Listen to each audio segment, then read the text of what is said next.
Imagine you've mastered medieval survival.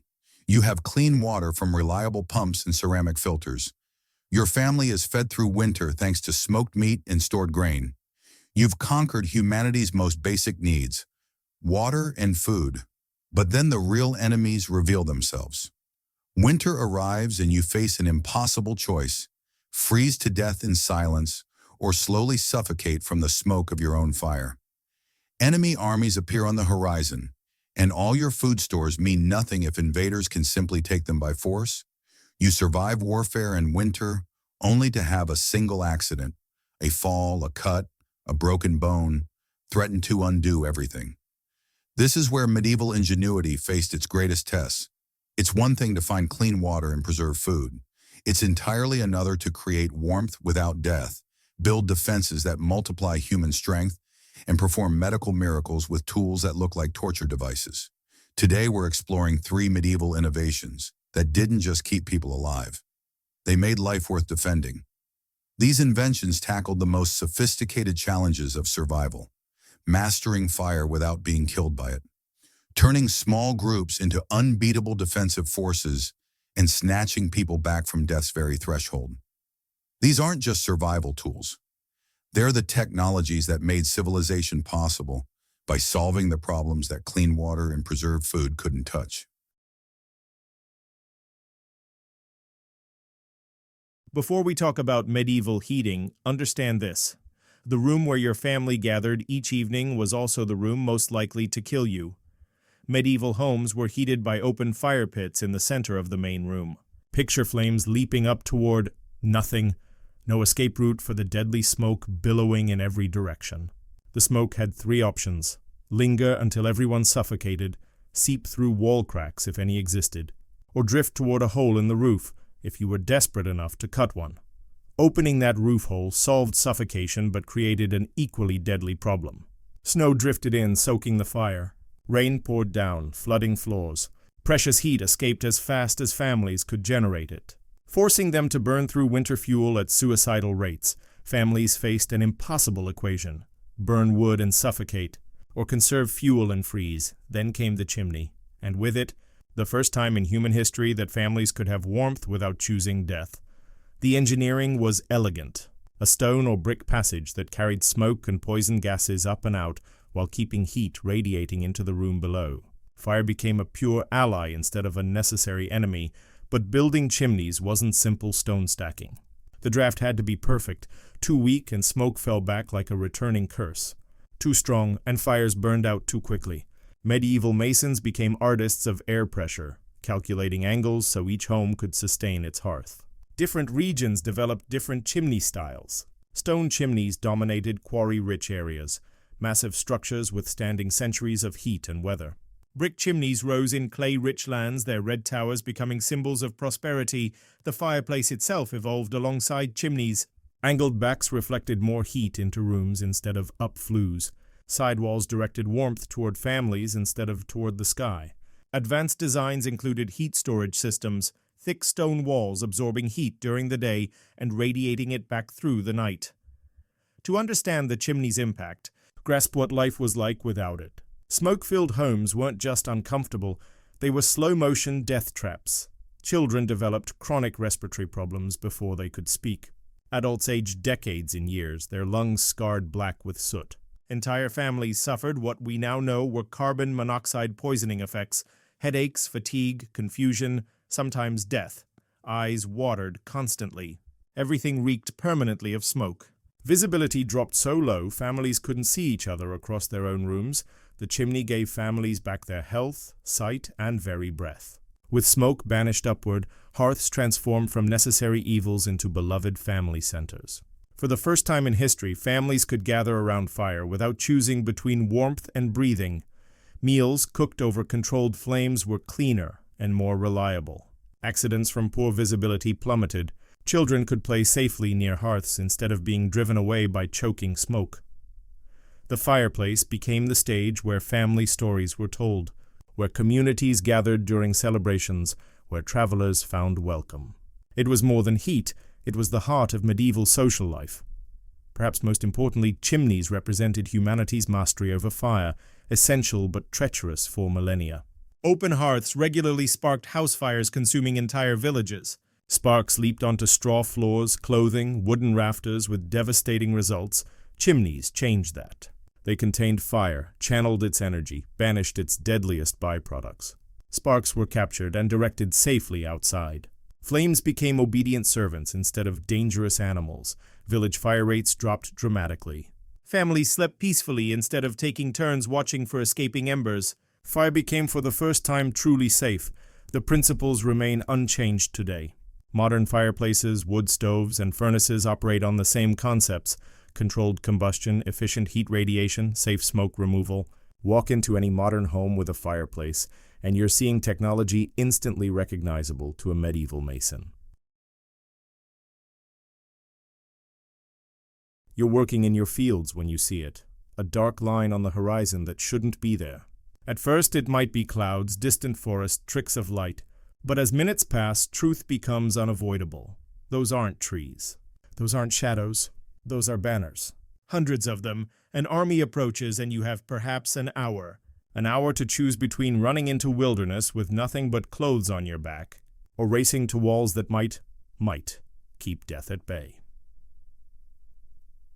This was the medieval nightmare that could turn any ordinary day into humanity's final hour. Medieval warfare was brutal mathematics. Attacking armies needed overwhelming force to breach defended positions, but defending armies could multiply their strength through architecture, strategy, and pure endurance. This wasn't about honor or glory. It was cold calculus. How to make 10 defenders fight like 100. How to make stone walls stronger than steel swords. How to turn desperation into victory. Medieval fortifications were the answer. Defensive systems so sophisticated they could stop armies 10 times their size. Medieval defenses weren't just walls, they were killing machines designed with scientific precision. The outermost defense was often a moat, but not the romantic water feature of fairy tales. Medieval moats were engineered obstacles designed to slow, channel, and expose attackers. Some held water, hiding sharpened stakes below the surface. Others were dry ditches lined with thorns, broken glass, or caltrops, metal spikes designed to cripple horses and pierce feet.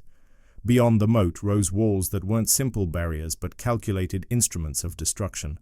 They were angled and curved to create overlapping fields of fire, where defenders could shoot attackers from multiple directions simultaneously. The most brilliant aspect was how fortifications used geometry as a weapon. Walls weren't built straight because straight walls created blind spots where attackers could hide. Instead, they used strategic angles, eliminating hiding places. Towers rose at precise intervals, their height calculated for maximum archer range, while their positioning ensured no area went undefended. Overlapping fields of fire meant attackers couldn't approach from any direction without exposing themselves to multiple defenders. Gatehouses became elaborate death traps. Attackers breaching outer gates found themselves trapped in narrow corridors under murder holes, ceiling openings through which defenders dropped boiling water, hot sand, heavy stones, or burning oil. Multiple gates and sharp turns meant even breakthrough led to another barrier and another. One of the most psychologically devastating features was the portcullis, a heavy iron grate that could drop instantly to seal gates. This wasn't just a barrier, it was a trap. Attackers might rush through an open gate only to hear the terrible sound of chains releasing above. In seconds, iron spikes slammed down, trapping some inside kill zones while cutting off reinforcements outside. Those caught within faced murder holes above and defenders' weapons on all sides. The portcullis served as psychological warfare too. Its very presence warned that this wasn't just a wall, it was a predator waiting to strike. Here's what most people don't understand. Fortifications didn't just protect defenders, they often defeated attackers through pure endurance. An army approaching strong walls faced a terrible equation. Attack immediately and suffer enormous casualties trying to breach prepared defenses, or settle in for siege surrounding the fortification and waiting for defenders to surrender from hunger. But sieges were often deadlier for attackers than defenders.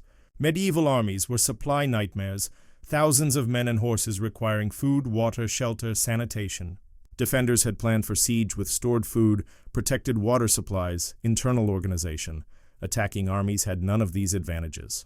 They consumed local resources rapidly, fouled their own water supplies, suffered from disease and malnutrition. Many sieges ended not when defenders surrendered, but when attacking armies literally starved themselves into retreat.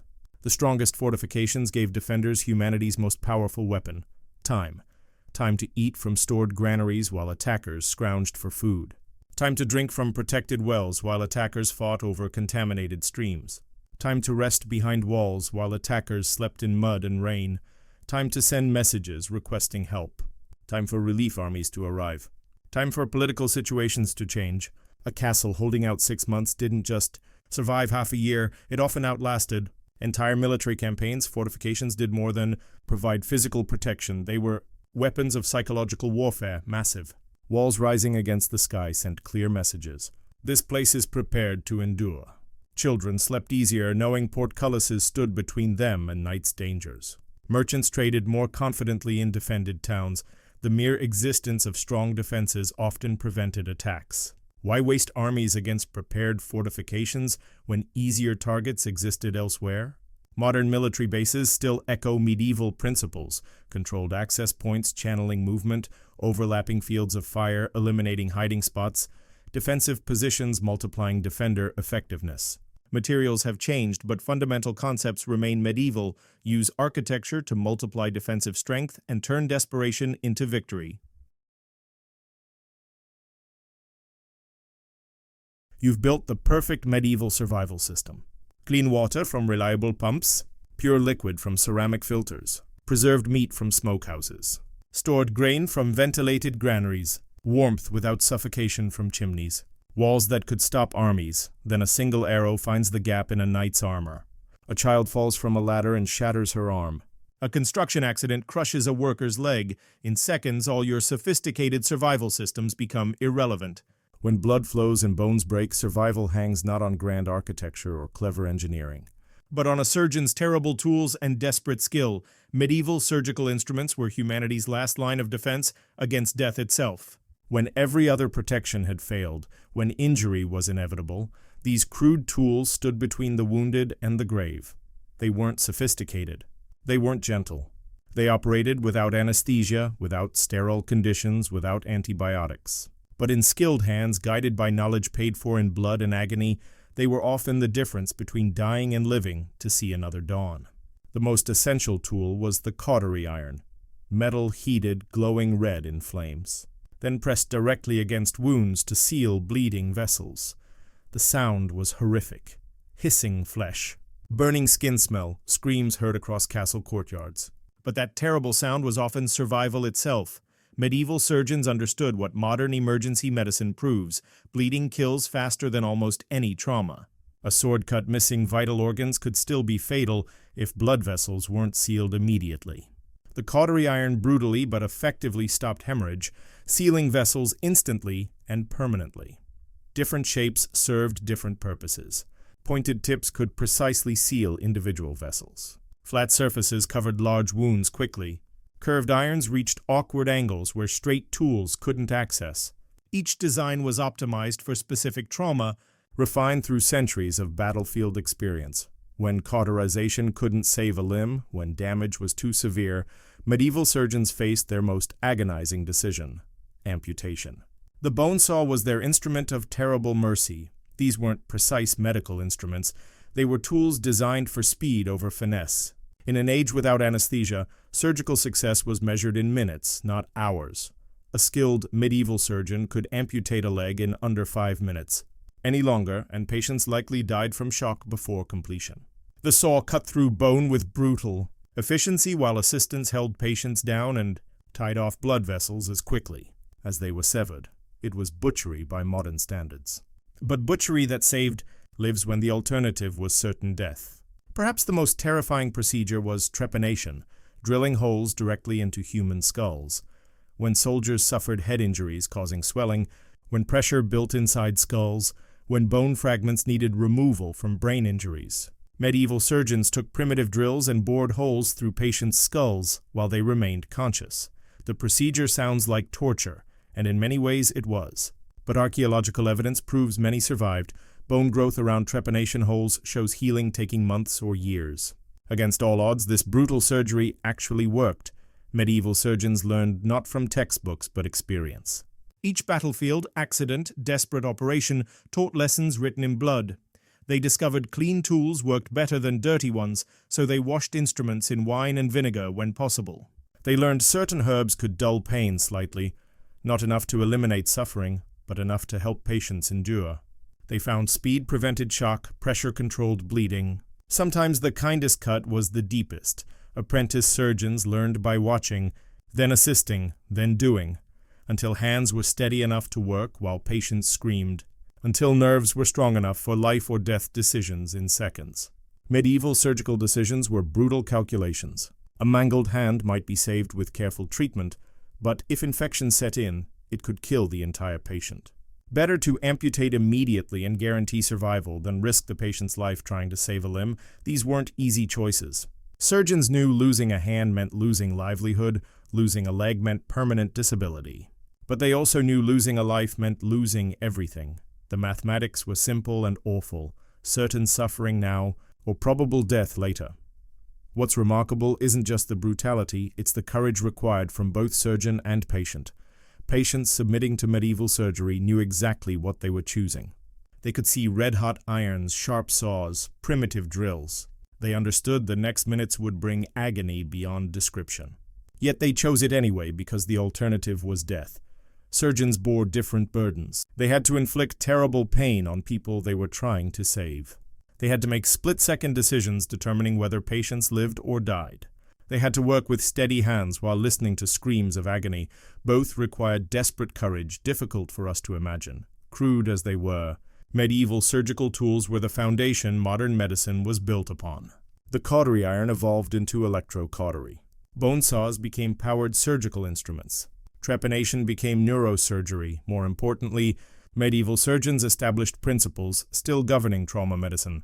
Speed prevents shock.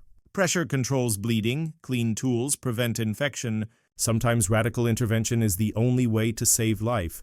Every hospital today carries shadows of those dim medieval chambers where men with iron tools faced the impossible and sometimes won. As our journey through medieval survival technology comes to an end, step back and consider the full picture we've assembled across these two videos. We began with humanity's most basic needs: clean water and preserved food. The pump and filter conquered waterborne death. The smokehouse and granary defeated hunger and spoilage. These four innovations gave medieval people the foundation of survival itself, but today we've seen how medieval ingenuity conquered more sophisticated challenges. The chimney gave families warmth without death. Fortifications turned desperate defenders into invincible forces. Surgical tools snatched people back from death's very threshold when everything else had failed.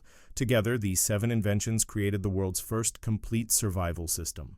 They addressed every major threat medieval people faced: contaminated water, spoiled food, freezing cold, enemy armies, and traumatic injury. More remarkably, they did it using nothing but the materials and knowledge available to ordinary people. No exotic metals, no complex chemistry, no advanced mathematics. Just wood, stone, clay, iron, fire, and human determination. What connects all these innovations is a single, powerful truth. Survival isn't about having the most advanced technology, it's about having the most reliable technology. These medieval solutions have survived not because they were forgotten and rediscovered, but because they were never truly replaced. When our complex modern systems fail, when power grids collapse, when supply chains break, when disasters strike, we return to medieval principles: hand pumps for water, clay filters for purification, smoke preservation for food, controlled airflow for storage, chimneys for safe heating, defensive architecture for protection, basic surgical intervention for trauma, but perhaps most importantly, these 7 inventions didn't just help medieval people survive, they made civilization possible. Clean water and preserved food freed people from the daily struggle for basic survival. Safe heating and strong defenses created secure communities where specialization could develop. Even surgical tools, crude as they were, meant that knowledge and skills weren't constantly lost to accidents and warfare. The villages sustained by these technologies became towns. The towns became cities. The cities became the foundations of everything that followed: universities, cathedrals, art, literature, science, democracy. Human rights. Without these humble innovations, none of our modern achievements would exist. Because everyone would still be too busy fighting for basic survival to invest in anything beyond immediate need. In our age of incredible technological complexity, there's profound wisdom in medieval simplicity. These inventions succeeded because they were understandable, durable, scalable, and sustainable. They worked for individual families and entire communities. They used renewable energy sources that were always available. Modern engineers, for all their sophistication, struggle to create technologies matching medieval inventions for reliability, maintainability, and longevity. The medieval message is both humble and profound. The most powerful technologies are often the ones that help ordinary people live another day. And sometimes the inventions that save us are the ones we barely notice until they're gone. But they're not gone. They're still here, still working, still whispering their timeless truth, human ingenuity applied to desperate need with careful observation and relentless experimentation can overcome any challenge. The pump gave water, the filter gave purity, the smokehouse gave time, the granary gave security, the chimney gave breath, the walls gave safety, the surgeon's blade gave one final chance when all else failed. 7 inventions, 7 lifelines. 7 victories in humanity's eternal war against extinction, and in their quiet endurance through the centuries they remind us that survival isn't about the grandeur of kings or the glory of battles. It's about the simple genius of ordinary. People who refused to accept death as inevitable and built the foundation for everything we are today.